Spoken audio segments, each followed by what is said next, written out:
आजकल लोग अध्यात्म से डरते हैं, अवॉइड करते हैं। उन्हें लगता है कि इन सब चीजों से हमारा सब कुछ खो जाएगा, जीवन सब हमारा अस्त व्यस्त हो जाएगा। उन्हें एक भय महसूस होता है कि अध्यात्म में नहीं जाना है, ये साधनाएं करना, ये सब करना है, इससे सब जीवन हमारा गड़बड़ हो जाएगा, हमारा सब कुछ छूट जाएगा, सब चला जाएगा। धारणा ऐसी भी बना लेते हैं कि इन सब चीजों को अपनाओगे तो फिर समाज में आप सबसे भिन्न हो जाओगे, फिर आपको कोई पूछने वाला नहीं है। इसीलिए ये सब चीजें बाद में करेंगे, जब अंत में बुढ़ापा आएगा तब देखा जाएगा। अभी अपना जीवन जियो आराम से, इन सब चीजों से दूर रहो। इन सब चीजों की भी आवश्यकता नहीं है, नहीं तो आप अपना कैरियर नहीं बना पाएंगे, और बन गया तो उसे आप चला नहीं पाएंगे। इस तरह का डर, इस तरह का भय, इस तरह के कुविचार मन में भरे हुए हैं। इसीलिए एक संसारी, एक सामान्य व्यक्ति अध्यात्म से दूर रहता है, उसे अवॉइड करता है, उसे स्वीकार नहीं करता है। कुछ लोग तो इसे व्यर्थ ही कहते हैं कि ये सब व्यर्थ की बातें हैं।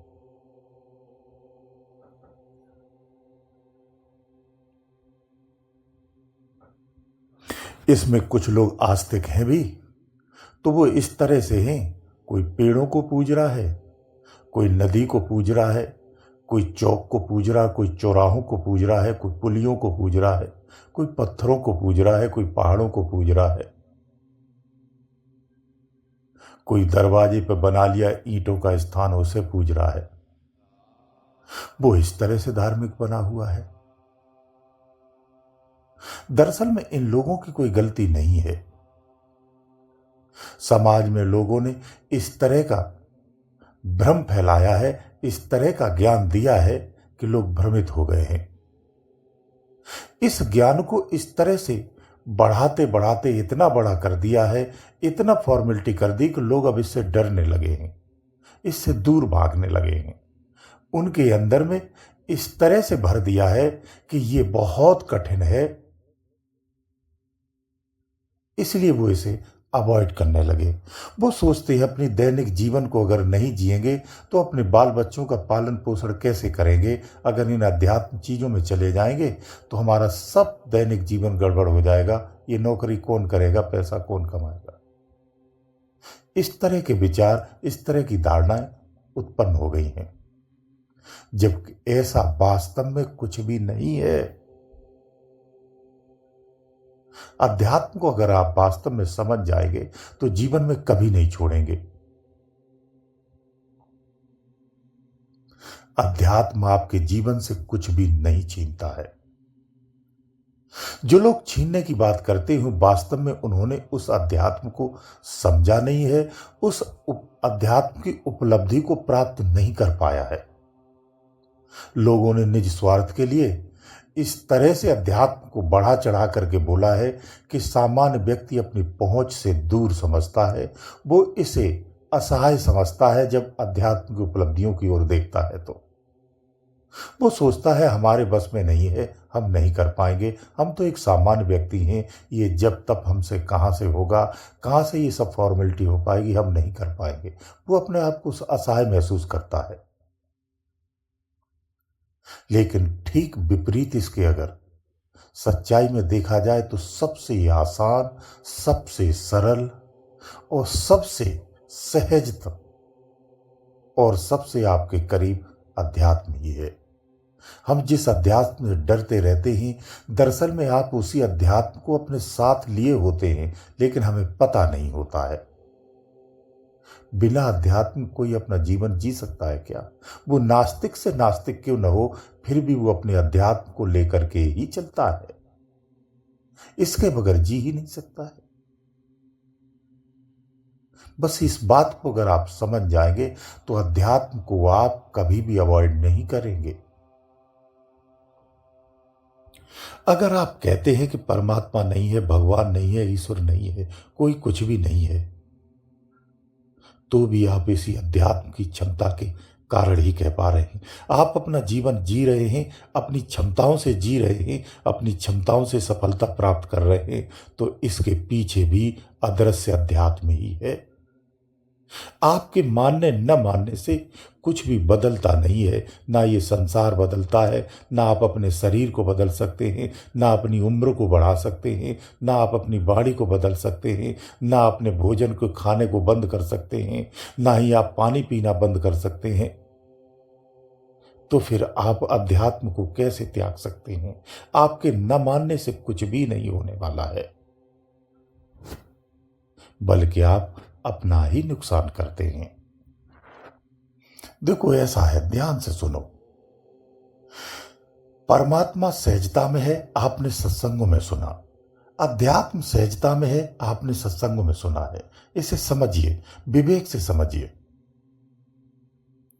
परमात्मा प्राप्ति के लिए आप क्या त्यागना चाहते हैं? आपको कहा जाता है कि इसका त्याग कर दो, इस पर संयम कर लो, तब आप आगे बढ़ पाएंगे। एक किसी तैयारी के लिए अपने आप को तैयार करना होता है। अगर इसी बात को इस रूप में देखेंगे तो फिर ये कठिन नहीं, सरल हो जाता है। त्यागने के नाम से आप क्या त्याग सकते हैं? क्या खाना भोजन त्याग देंगे? क्या पानी त्याग देंगे? क्या सोना त्याग देंगे? या वस्त्र पहनना त्याग देंगे? चलो आप वस्त्र भी त्याग देते, कुछ लोग त्याग देते हैं, तो क्या भोजन त्याग देंगे? ये संभव नहीं है। क्या आंखों को खोलना बंद कर देंगे? कानों से सुनना बंद कर देंगे? जिह्वा से बोलना बंद कर देंगे? नाक से सूंघना बंद कर देंगे? जब परमात्मा ने आपको सारी व्यवस्था शरीर के रूप में दी है, तो फिर इन पर अंकुश क्यों? जो बैठा हुआ, घट के अंदर में जो बैठा हुआ है, बस उसे पहचानना होता है, उसे जगाना होता है। तेरा साई तुझ में है, संतों ने कहा है। घट में बैठा राम, जगा ले मन को। तो सब कुछ अंदर में है, जो बाहर है वो अंदर में है। जिस पत्थर को आप बाहर पूछते वो भीतर में भी तो है। तो हमें कुछ त्याग करना नहीं है। आप सामान्य जो जीवन जीते हो, इसको ऐसे ही जीना है। घर में रखी हुई कोई अनमोल वस्तु है, बस उसकी पहचान करना है, और घर का जस का तस वैसा ही रहने दो।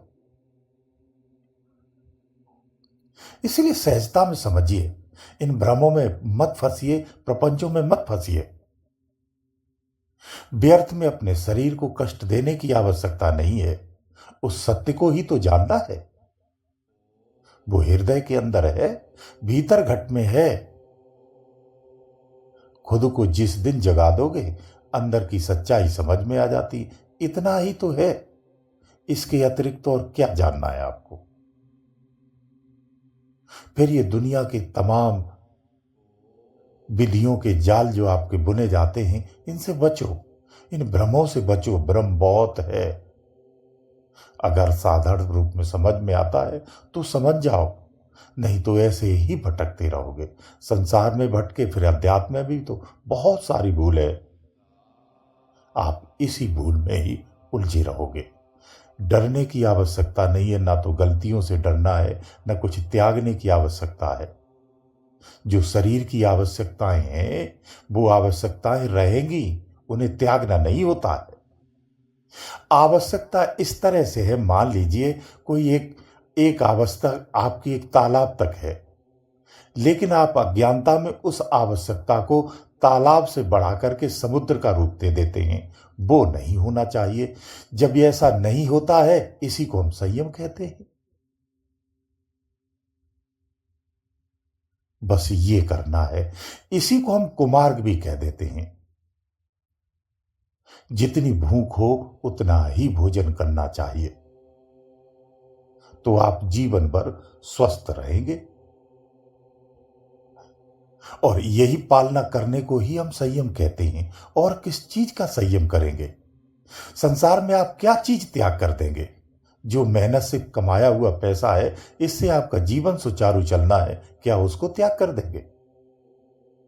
उसे त्याग नहीं, उससे मोह नहीं होना चाहिए। ये संयम है। उसका पैसे का त्याग नहीं करना है, उस पैसे में मोह नहीं रखना है, बस ये आपको त्याग करना है या ये आपको संयम रखना है। इसी को संयम कहते हैं। अध्यात्म को वास्तव में अगर जानने का प्रयास करेंगे तो अध्यात्म वो शक्ति है जो आपको मानव प्रवृत्ति में सदा बनाए रखती है, जो मानवता को जीवित रखती है, मानवता को पोषित करती है, उसे अध्यात्म कहते हैं। इसलिए सांसारिक भ्रमों से बचो, अंधविश्वासों से बचो, चमत्कारों से बचो और तमाम तरह की ज्ञान रूपी धारणाओं से भी बचो। तो आप अपने में साधारण रूप से रहते हुए निज में ही निज को आसानी से जाना जा सकता है। इतना सरल है। आप अपने में ही रोज जीते हैं, लेकिन आपको सिर्फ ज्ञात नहीं है। बस इसे ही जान लेना होता है। यही परमात्मा की प्राप्ति है। गुरुदेव दयालु।